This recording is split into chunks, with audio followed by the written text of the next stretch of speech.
वित्त मंत्री निर्मला सीतारमण ने संसद में देश के केंद्रीय बजट 2021-22 के पिटारे से कई घोषणाएं की।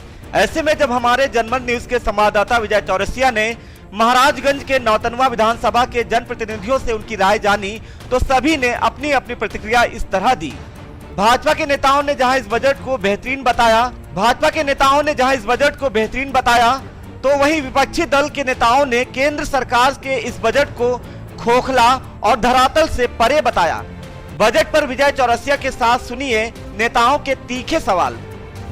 वित्त मंत्री निर्मला सीतारमण ने वर्ष 2021 और 22 का बजट पेश कर दिया है। इस आम बजट से लोगों में किस तरह का माहौल है, इसको जानने के लिए हम आए हुए हैं महाराजगंज जिले के नौतनवा कस्बे में। जानते हैं लोगों की क्या राय है। सब ये आंकड़े में उलझाते हैं। 6 साल में आप बताइए 6 बार ये बजट पेश कर चुके और 6 बजट में इन्होंने किसानों की आय कहाँ दूनी कर दी। अभी आप ही के क्षेत्र के किसान धान बेचे हैं औने पौने भाव में, कोई 1100 में बेचा, कोई 1000 में बेचा, कोई कुछ भाव में बेचा। अगर किसान इनसे संतुष्ट होता तो किसान धरना क्यों देता, क्यों जाकर के अनशन करता। बजट एकदम दिखावा रहा। बजट का कोई मतलब ही नहीं है, सिर्फ जनता को छलने का काम यह सरकार कर रही है और नीचे लुढ़केगा, इसलिए कि यह सिर्फ जो भी आज तक काम किए हैं सिर्फ दिखाने का ही काम किए हैं। किसानों को छलने का काम किए हैं, शिक्षा को छलने का काम किए हैं।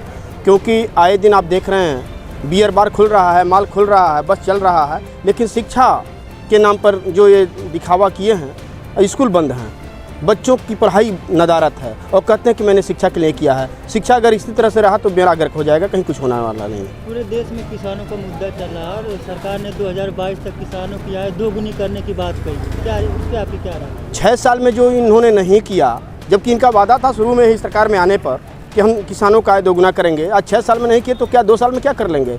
ये चुनावी रणनीति है, त्रिस्तरीय पंचायत चुनाव में ये हावी होने की वजह से ये सब बजट दिखा रहे हैं। तो आपको क्या लगता है कि ये बजट, इस बजट से लोगों के विकास में वृद्धि होगी? जनता की आँख खुल चुकी है और जनता इनको जवाब देगी। किसी भी कीमत पर भारतीय जनता पार्टी की सरकार दोबारा नहीं आनी है, चाहे वो केंद्र में हो, प्रदेश में हो या त्रिस्तरीय पंचायत चुनाव में हो। भारतीय जनता पार्टी की पोल खुल चुकी है। इसका मतलब मोदी सरकार ने जो बजट पेश किया आपके हिसाब से वो सही नहीं है? हर मामले पर वह विफल हैं। बजट हो या सुरक्षा हो या शिक्षा हो, हर मामले पर केंद्र सरकार, उत्तर प्रदेश सरकार विफल है। नहीं, किसानों के प्रति तो वो बजट बहुत अच्छा है। चरणबद्ध तरीके से किसानों के लिए बजट अच्छा है। व्यापारी जो उम्मीद कर रहे थे कि जीएसटी में कुछ और संशोधन होगा, व्यापारियों के लिए कुछ और पैकेज घोषित होगा या व्यापारियों के हित में लेके कुछ और चीज़ें होंगी, उसमें थोड़ी मायूसी हुई है। लेकिन ओवरऑल बजट तो ठीक है, लेकिन इनको थोड़ा और रिमूव करना चाहिए था व्यापारियों के दृष्टिकोण से, क्योंकि कोरोना काल में व्यापारी का व्यवसाय, जो मिडिल वर्ग के व्यापारी हैं, उनका चौपट हुआ है। आर्थिक रूप से व्यापारी अभी समृद्ध नहीं हो पाए हैं। इतना तो कुछ उम्मीदें थी सरकार से कि इसमें बजट में कुछ राहत देंगे, कर के मामले में कुछ महिलाओं को छूट देंगे और भी कुछ छूट देंगे, लेकिन इसमें थोड़ी मायूसी हाथ लगी है। लेकिन ओवरऑल अगर दूरदृष्टि से देखा जाए भविष्य के लिए तो बजट बहुत अच्छा है और इस बजट का रिस्पांस अगले 2-3 साल बाद दिखने लगेगा।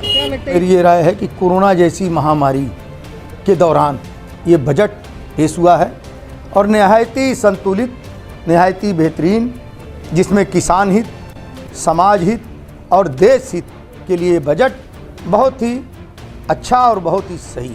बजट से अर्थव्यवस्था में कितना हद तक सुधार है? देखिए, जीडीपी तो हमारी बहुत ज़्यादा ग्रोथ की है कोरोना के बाद और नए भारत, नए हिंदुस्तान की शुरुआत हो गई है। और कोरोना जैसी महामारी से एक शानदार बजट वित्त मंत्री जी ने पेश किया है, वो सराहना के लायक है। बजट जन कल्याणकारी बजट पेश किया है मोदी जी ने। जो भी ये सरकार बजट पेश कर रही है वो जन कल्याणकारी है। पहले तो किसान भाइयों के लिए ये बजट सबसे लाभकर है। व्यापारी तो नहीं समझ पाता है, लेकिन किसान इस बार समझेगा कि ये बजट का मतलब होता क्या है। किसान का आय दूना करना ही करना है। लोगों की राय में ये जाना गया है कि इस बजट से लोग कहीं ना कहीं नाखुश दिख रहे हैं। वहीं सत्ताधार पार्टी के जो नेता हैं, भाजपा नेता हैं, उनका कहना है कि इस बजट से आम लोगों को फायदा होगा और देश में विकास बढ़ेगी। विजय चौरसिया, जनमत न्यूज, महाराजगंज।